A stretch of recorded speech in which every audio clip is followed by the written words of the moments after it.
আসসালামু আলাইকুম। আঙ্কেল, আপনি অনুমতি দিলে আপনার সঙ্গে একটু কথা বলতাম। বলেন। অসংখ্য ধন্যবাদ আপনাকে, অসংখ্য ধন্যবাদ কথা বলার সুযোগ করে দেওয়ার জন্য। তো আঙ্কেল, সর্বপ্রথমে জানতে চাচ্ছি আপনি কেমন আছেন? ভালো আছে। ভালো আছেন, আলহামদুলিল্লাহ যে আপনি ভালো আছেন। তো আঙ্কেল, আপনার নামটা জানতে পারি? হ্যাঁ, আমার নাম সাইদার। হ্যাঁ হ্যাঁ, সাইদার। সাইজার।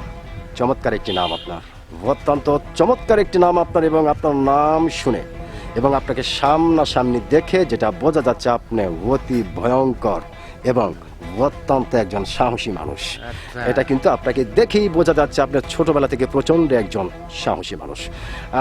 তো আঙ্কেল, আপনি কি ভোটার হয়েছেন? ভোটার হয়েছে। কোন দেশের?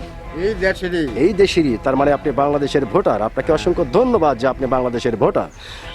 তো আঙ্কেল, যেহেতু আপনি বাংলাদেশের অতি ভয়ঙ্কর এবং অত্যন্ত একজন সাহসী মানুষ এবং বাংলাদেশের ভোটার, বাংলাদেশের নাগরিক, সেই ক্ষেত্রে একটি বিষয় আপনার কাছ থেকে জানতে চাই। বিষয়টি হলো এইবার বাংলাদেশের সরকার কে হতে পারে? বিএনপি হবে। বিএনপি হবে। এইবার বাংলাদেশের সরকার যে বিএনপি হবে, এটা আপনি কোন আইডিয়া থেকে বা কি দেখে? না, এটা আইডিয়া দেখাই যাচ্ছে এটা হবে।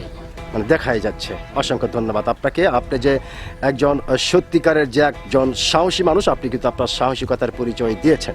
আপনি বলেছেন যে এইবার বাংলাদেশের সরকার বিএনপি হবে। অসংখ্য ধন্যবাদ আপনাকে।